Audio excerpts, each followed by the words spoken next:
Bugünkü dərsimiz dünyanın siyasi xəritəsinin formalaşması, dünya ölkələrinin coğrafi mövqeyi, dövlətlərin geosiyasi mövqeyi, dünyanın siyasi münaqişə regionları mövzularıdır. İlk olaraq siyasi xəritənin formalaşması uzun bir tarixi dövr ərzində baş vermişdir. Ta qədimdən Misir, Çin, Hindistan, daha sonra da digər Bizans imperiyası, Roma imperiyası, həmçinin Osmanlı imperiyası və digər imperiyaların yaranması ilə dünyada ölkələrin sayı çoxalmış və hal-hazırda 200-dən yuxarı müstəqil ölkə mövcuddur. Bunlardan 194-ü tam suveren müstəqil ölkə hesab edilir. Müəyyən bir tarixi dövr ərzində siyasi xəritədə də bir çox dəyişikliklər baş vermişdir. Dəyişikliklər iki cür özünü göstərir. Kəmiyyət və keyfiyyət dəyişiklikləri olaraq. Kəmiyyət dəyişiklikləri adından da göründüyü kimi, yəni kəmiyyət burada hər hansı bir dövlətin ərazisinin artıb azalması, müharibə nəticəsində yeni torpaqların işğal edilməsi və yaxud müharibə nəticəsində torpaqların itirilməsi, ölkənin öz su sahəsində, belə deyək, okean sahilində və yaxud dəniz sahilində olan sahəsini böyütməsi, bunun daha çox su hövzələrinin qurudulması ilə məşğul olan ölkələrə biz ABŞ, Çin, Yaponiya, Singapur, Birləşmiş Ərəb Əmirlikləri, Qətər, Niderland kimi ölkələri misal çəkə bilərik ki, bütün bunlar hamısı kəmiyyət dəyişiklikləri hesab edilir. Keyfiyyət dəyişikliyi isə yəni ölkənin keyfiyyətdəki dəyişiklikləridir. Məsələn, beynəlxalq təşkilatlara üzv olması, dövlətlərarası iqtisadi əlaqələr, həmçinin mədəni və sosial inkişaf, bunlar hamısı keyfiyyət dəyişikliklərindən hesab edilir. Hal-hazırda dünyada ölkələr əsasən kapitalist ölkələrdir. 5 ölkə sosialist ölkələr qrupuna aiddir. Çin, daha sonra Şimali Koreya, Şərqi Asiyada kapitalist ölkələr qrupundadır, yəni sosialist ölkələrdəndir. Laos, Vyetnam, Hind-Çin yarımadasında, Cənub-Şərqi Asiyada sosialist ölkədir və bir də Kuba, Mərkəzi Amerikada sosialist ölkələr qrupuna. Yəni 5 ölkə sosialist ölkələrdir. Bunlardan Laosun dənizə çıxışı, okeana çıxışı yoxdur. Dövlətlərin geosiyasi mövqeyi var. İlk öncə gəlin bunu izah eləyək ki, bəzi ölkələr ki, dəniz sahillərində yerləşirlər və bunlar dəniz sahilində də, yəni bəzi ərazilər həmin ölkənin belə deyək, sərhədləri hesab edilir. Dövlətin su sərhədləri onun sahilindən 12 dəniz mili məsafəsi qəbul edilir. Bir dəniz mili də təqribən 1852 metr hesab edilir. Və bir ölkənin okean sahilində və yaxud dəniz sahilində 12 dəniz mil ərazisi onun məhəlli suları adlanır və məhəlli sularında ölkədə yəni həmin o 12 mil məsafəsində olan bütün təbii ehtiyatlar olsun, həmçinin bütün kommunikasiya xidmətləri olsun, başqa dövlətlərin buradan keçməsi olsun, hamısı sahilyanı ölkəyə məxsusdur və onun icazəsi ilə baş verə bilər və oradakı faydalı qazıntıların hamısı həmin o 12 dəniz mili məsafəsində olan ölkənin hesab edilir. Sahildən 200 milədək məsafədə yerləşən su akvatoriyası isə iqtisadi zona adlanır. İqtisadi zonada bütün dövlətlər tərəfindən nəqliyyat kommunikasiya məqsədləri üçün istifadə edilə bilər. Yəni 200 mil məsafəsində dünyanın bütün dövlətləri nəqliyyat kommunikasiya kimi istifadə edə bilərlər. Lakin orada olan təbii ehtiyatlar sahil boyu dövlətin ixtiyarında olur. 200 mildən sonra kənarda yerləşən okean və dəniz suları neytral sular adlanır və bütün dövlətlər üçün açıqdır. Ölkələr fiziki coğrafi mövqeyi, iqtisadi coğrafi mövqeyi və siyasi mövqeyi olaraq 3 qrupa bölünürlər. Yəni belə deyək, onların o yerləşdiyi ərazilərə görə. Fiziki coğrafi mövqeyi odur ki, ölkənin materik və okeanlara, dağlara, düzənliklərə, digər təbii obyektlərə nəzərən mövqeyidir. İqtisadi coğrafi mövqeyi ölkənin iqtisadi inkişafına təsir edən həm təbii, həm də iqtisadi amillər nəzərə alınır. Məsələn, Azərbaycan Xəzər dənizi sahilində yerləşir, İpək yolunun üzərindədir, Avropa ilə Asiyanın qovşağında yerləşir. Bu, Azərbaycanın iqtisadi coğrafi mövqeyi üçün əlverişli cəhətlərdir. Bir də siyasi coğrafi mövqeyi var. Ölkənin dövlətlərarası siyasi münasibətlərdəki mövqeyidir. Yəni, siyasi mövqeyə başqa cür geosiyasi mövqeyi də deyilir. Dünyada geosiyasi mövqeyi təmin edən 3 əsas amil var. Bunlara iqtisadi güc, hərbi güc və təbii ehtiyatların həcmi. Yəni, bu 3 amilin olması ölkənin geosiyasi mövqeyindəki əsas rolunu ifadə edir. Digər köməkçi amillər də var ki, bura ölkə daxili sabitlik, vətəndaşların sağlamlığı və siyasi təsir dairəsi aiddir.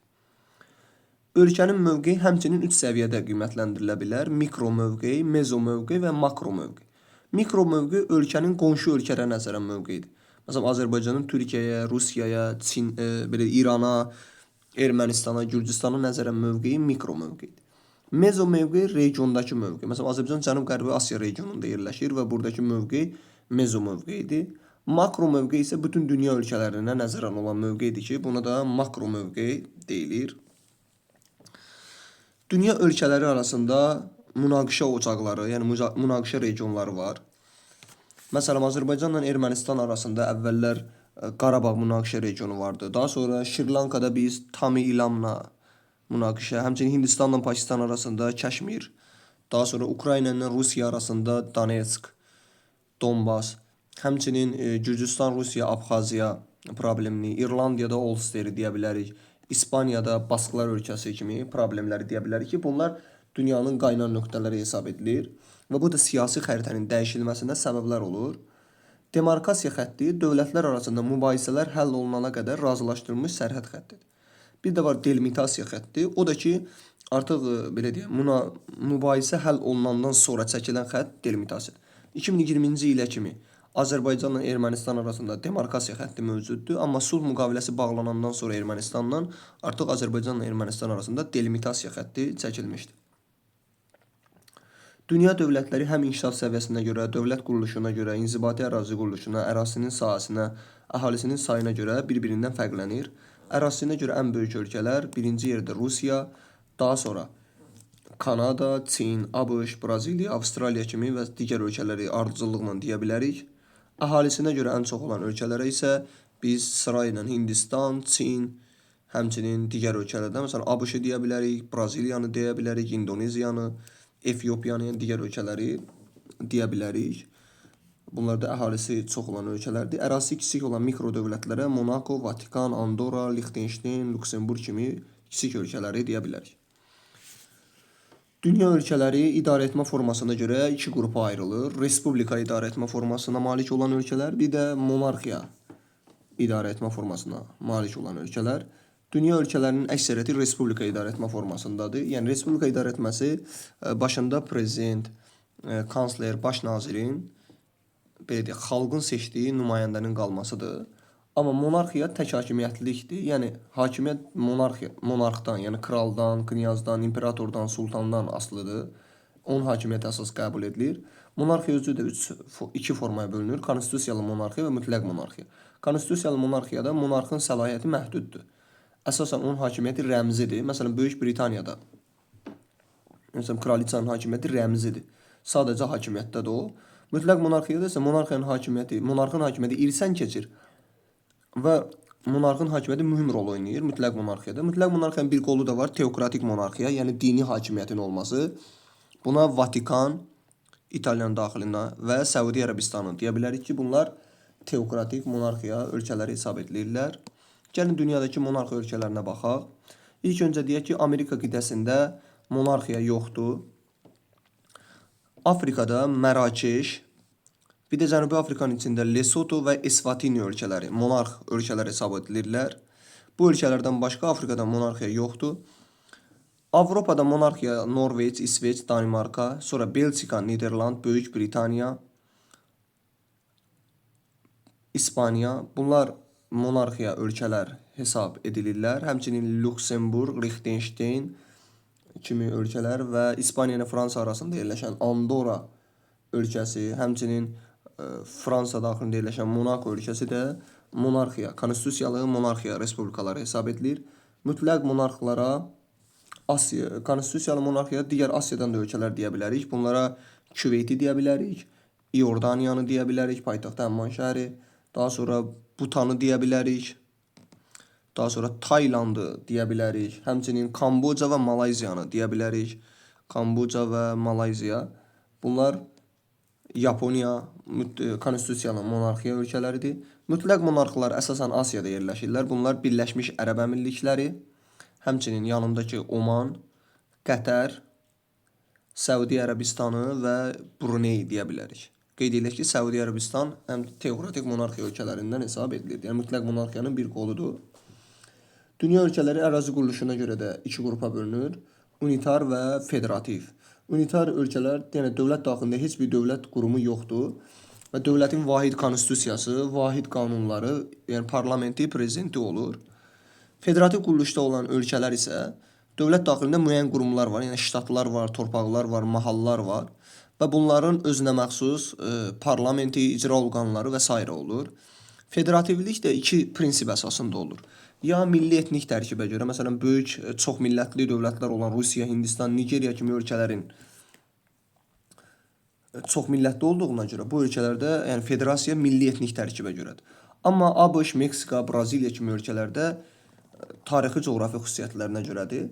Gəlin dünyanın federativ ölkələrinə baxaq. Amerika qitəsində böyük ölkələr sahəsinə görə Kanada, ABŞ, Meksika, Venezuela, Braziliya və Argentina kimi ölkələr federativ ölkələrdir. Avropada federativ ölkələrə baxsaq, biz bura Almaniya, Rusiya, Avstriya, həmçinin Avstriyanın qonşusu olan İsveçrəni deyə bilərik və Belçikanı deyə bilərik ki, bunlar federasiya ölkələridir. Asiyada Pakistan, Hindistan, Birləşmiş Ərəb Əmirlikləri, Malayziya, Nepal kimi ölkələr federasiya ölkələridir. Afrikada federasiya ölkələrinə biz Nigeriyanı deyə bilərik milli etnik tərkibə görə. Efiopiyanı, Sudanı, həmçinin Somalini deyə bilərik ki, bunlar federasiya ölkələri. Qeyd eləyək ki, 3 ölkə, yəni Belçika, Birləşmiş Ərəb Əmirlikləri, yəni Belçika Şimal dəniz sahillərindədir. Belçika, daha sonra Birləşmiş Ərəb Əmirlikləri və Malayziya həm federasiya, həm də monarxiya ölkələr qrupuna aid edilir. Dünya ölkələri həmçinin okeana çıxışı olub-olmaması ilə də seçilir. Yəni okean sahilində yerləşən və okean sahilində yerləşməyən ölkələr. Gəlin ki, bu ölkələrə baxaq. Deməli, Amerika qitəsində yalnız Boliviya və Paragvayın dünya okeanına çıxışı yoxdur. Asiyada Butan, Nepal, Laos, Monqolistan, Qazaxıstan, Özbəkistan, Türkmənistan, Qırğızistan, Tacikistan kimi ölkələr, həmçinin Azərbaycan, Ermənistan, daha sonra Avropaya gəlsək, burada Moldova, sonra Çexiya, həmçinin Belarusiya, Macaristan, Avstriya, İsveçrə, Liechtenstein, Lüksemburq, Vatikan, San Marino. Afrikaya getsək, Afrikada Mali, Niger, Çad, Cənubi Sudan, Mərkəzi Afrika Respublikası, Burkina Faso kimi ölkələr, həmçinin biz buradan Zimbabwe, Zambiya, Botswana kimi ölkələri deyə bilərik ki, bu ölkələrin dünya okeanına çıxışı olmayan ölkələrdir. Yəni bunlardan əlavə ölkələr də var. Bəzi ölkələr də var ki, bunlar adada yerləşirlər. Məsələn, İzlandiya adada yerləşən ölkədir. Daha sonra Kuba adada yerləşən ölkədir. Yaponiya arxipelaqdır, Filippin arxipelaq, İndoneziya arxipelaq, Baham adaları arxipelaq. Yəni Baham ölkəsi bu 4 ölkə, yəni Yaponiya, Filippin, İndoneziya və Baham ölkələri arxipelaqda yerləşən ölkələr hesab edilir. Dünyada bəzi adalar var ki, orada 2-dən çox ölkə yerləşir. Məsələn, İrlandiya adası. Həm İrlandiya yerləşir, şimalda Böyük Britaniyadır. Daha sonra biz deyə bilərik Kalimantan adası 3 ölkə yerləşir. Brunei, Malayziya, bir də İndoneziya. Timur adasını deyə bilərik ki, Timur Respublikası və İndoneziya yerləşir. Papua Yeni Qvineyanı deyə bilərik. Papua Yeni Qvineyada qərb tərəfdə İndoneziya, şərq tərəfdə Papua Yeni Qvineya yerləşir. Həmçinin Haiti adasını deyə bilərik. Haiti adasında Haiti və Dominikan Respublikaları yerləşir. Bəzi adalar var, məsələn Falkland kimi, Argentina, Böyük Britaniya arasındadır. Odlu Torpaq adası var, bu da Çili ilə Argentina arasında olan adalardan, yəni hər ikisinə aid olan adalardan hesab edilir. Yarımadada yerləşən ölkələr biz Koreya yarımadasında, Şimali Koreya və Cənubi Koreya, Hindçin yarımadasında Vyetnam, Laos, Tayland, Kamboca, həmçinin Skandinav yarımadasında Norveç və İsveç, Apenin yarımadasında İtaliya, Piriney yarımadasında Portuqaliya və İspaniya, Kiçik Asiya yarımadasında Türkiyə, Ərəbistan yarımadasında Oman, Birləşmiş Ərəb Əmirlikləri, həmçinin Yəmən, Səudi Ərəbistan, Qətər kimi ölkələri deyə bilərik. Qeyd eləyək ki, burada Bəhreyn ölkəsi var.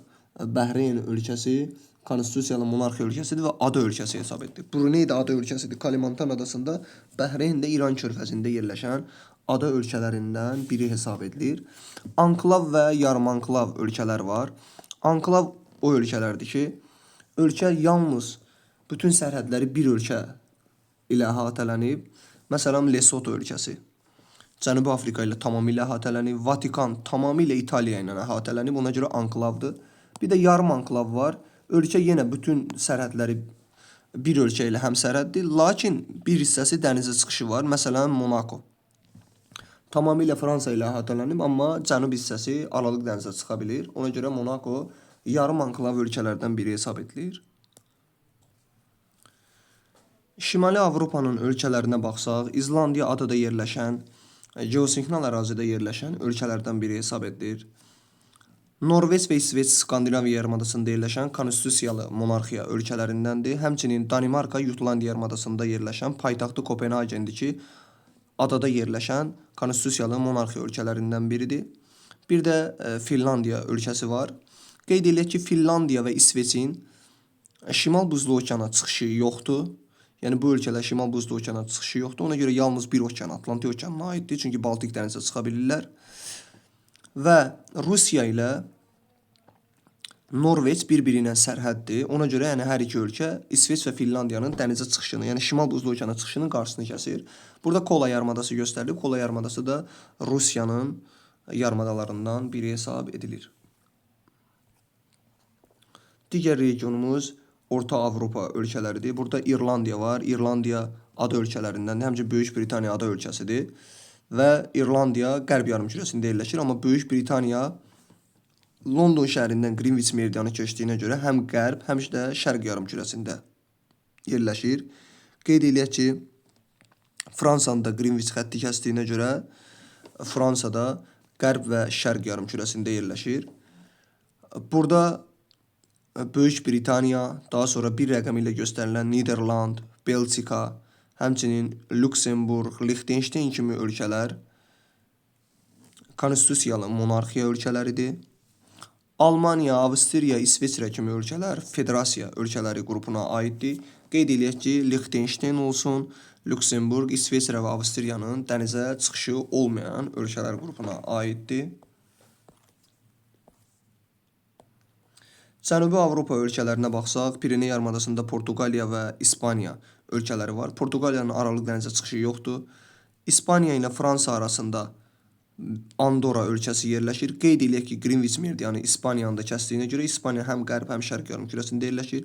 2 Monakodur. Monako yarımanklav ölkələrdən biri hesab edilir. Həmçinin Monako qeyd eləyək ki, konstitusiyalı monarxiya ölkələrindən biridir. Andorra ilə bir yerdə. Onlar da konstitusiyalı monarxiyadır. 4 San Marino, 3 Vatikandır. İtaliya Apenin yarımadasında yerləşir. Balkan yarımadasının cənubunda Yunanistan və ada ölkələrindən hesab edilən Malta Aralıq dənizi daxilində yerləşən ölkələrdən biridir. Baltikyanı ölkələri əgər göstərsək, burada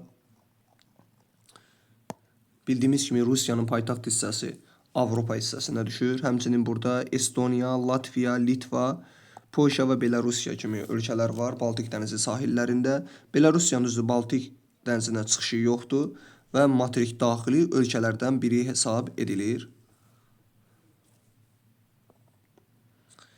Mərkəzi Avropa ölkələrindən Çexiya, Slovakiya və Macaristanın dünya okeanına çıxışı yoxdur. Lakin Sloveniya Adriatik dənizinə çıxır. Burada Adriatik dənizi yerləşir.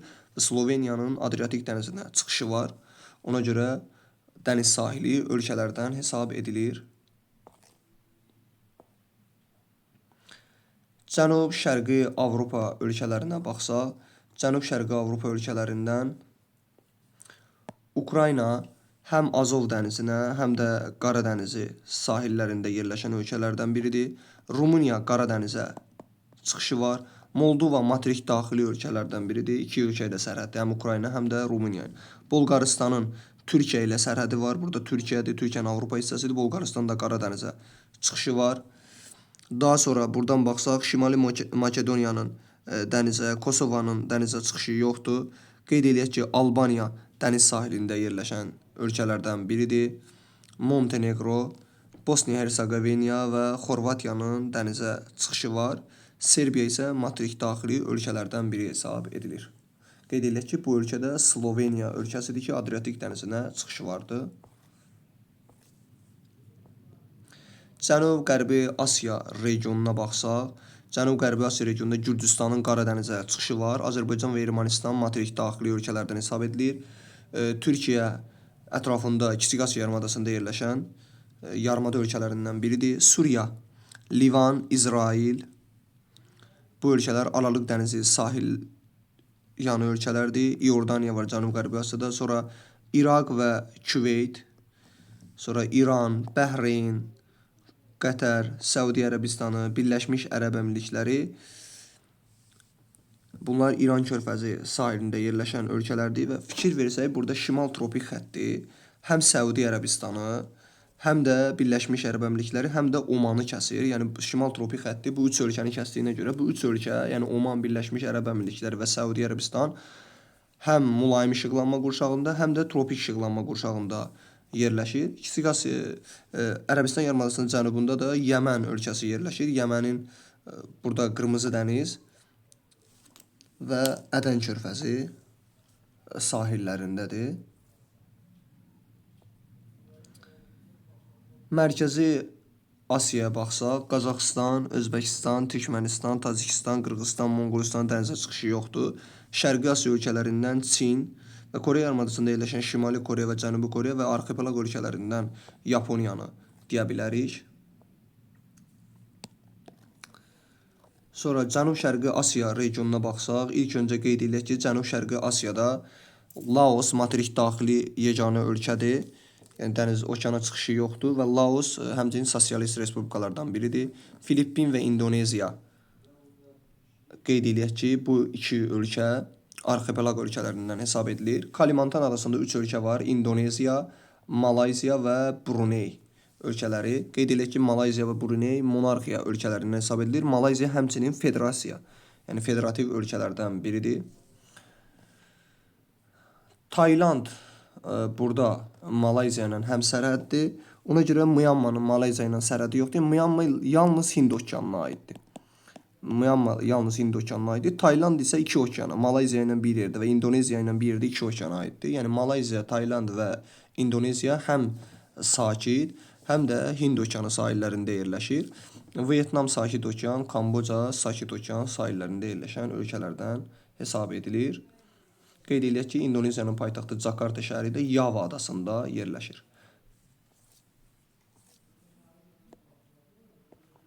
Afrika ölkələrinə əgər baxsaq, ümumilikdə Afrikada əvvəlcə Greenwich xəttinin kəsdiyi ölkələrə baxaq. Afrikada Greenwich xətti kəsdi belə deyək, həm şərq, həm qərb yarımkürəsində yerləşən ölkələrə Əlcəzair, Mali, Burkina Faso, Togo kimi ölkələri deyə bilərik ki, bunlar həm şərq, həm qərb yarımkürəsində yerləşir. Gabon, Kongo Demokratik Respublikası, Uganda, Kenya və Somali kimi ölkələr həm şimal, həm də cənub yarımkürəsində yerləşir. Çünki ekvator xətti bu ölkələri kəsir. Şimal tropikinin kəsdiyi ölkələrə Qərbi Səhra, Mavritaniya, Mali, Əlcəzair, Liviya, Misir kimi ölkələri deyə bilərik ki, bu ölkələr həm mülayim, həm də tropik işıqlanma qurşağında yerləşir. Cənub tropik xəttini də kəsdiyi Namibiya, Botsvana, Cənubi Afrika və Mozambik kimi ölkələr, həmçinin Madagaskar kimi ölkələrdə həm tropik işıqlanma qurşağında, həm də mülayim işıqlanma qurşağında yerləşən ölkələrdən hesab edilir. Cənubi Amerika ölkələrinə baxsaq, iki ölkə Boliviya və Paragvayin dənizə çıxışı yoxdur. Digər ölkələrin hamısının okeana çıxışı var, lakin Kolumbiya və Çili iki okeana çıxışı var. Çünki Kolumbiya və Çili həm sakit, həm Atlantik okeana çıxışı var. Digər ölkələrin isə yalnız bir okeana çıxışı var. Mərkəzi Amerika ölkələrinə baxsaq, Mərkəzi Amerikada yerləşən ölkələr hamısının okeana çıxışı var. Burada yalnız Beliz bir okeana çıxır, yəni Atlantik okeanına və Salvador, yəni S hərfi ilə başlayan Salvador isə yalnız sakit okeana çıxır. Digər ölkələr, yəni Guatemala, Honduras, Nikaragua, Costa Rica, Panama kimi ölkələr həm sakit, həm də Atlantik okeanı sahillərində yerləşirlər. Bu Kuba adasıdır. Yalnız Kuba yerləşir. Bu isə digər ada isə burada Dominikan Respublikası, burada da Haiti ölkəsi yerləşir. Bu iki ölkə Haiti adasında yerləşən ada ölkələrindən hesab edilirlər. Yəni burada da aydın bir şəkildə göstərilib Haiti və Dominika. Və Yeni Qvineya adası. Yeni Qvineya adasında da iki ölkə var. Qərbində İndoneziya, şərqində də Papua Yeni Qvineyadır və Avstraliya paytaxtı Canberradır. Avstraliyanın da şimal tropik xətti, cənub tropik xətti kəsdiyinə görə həm mülayim işıqlanma qurşağında, həm də tropik işıqlanma qurşağında idi. Yeni Zelandiya isə cənub və şərq yarımkürələrində yerləşir. Çünki 180 dərəcəli meridiandan şərq hissədə yerləşən ada ölkələrindən biri hesab edilir. Şimali Amerika ölkələrindən Kanada 3 okeana çıxışı var. Şimal Buzlu okean, Atlantik okean və Sakit okean. Həmçinin ABŞ Atlantik, Sakit və Alyaska tərəfdən Şimal Buzlu okeana çıxışı olan ölkələrdəndir. Meksika şimal tropik xətti kəsir. Ona görə də Meksika yalnız iki işıqlanma qurşağındadır. Həm tropik, həm mülayim işıqlanma qurşağı və bir də Meksika 2 okeana çıxışı var. Və burada da fikir versək, Kaliforniya yarımadası Meksikanın yarımadalarından biri hesab edilir.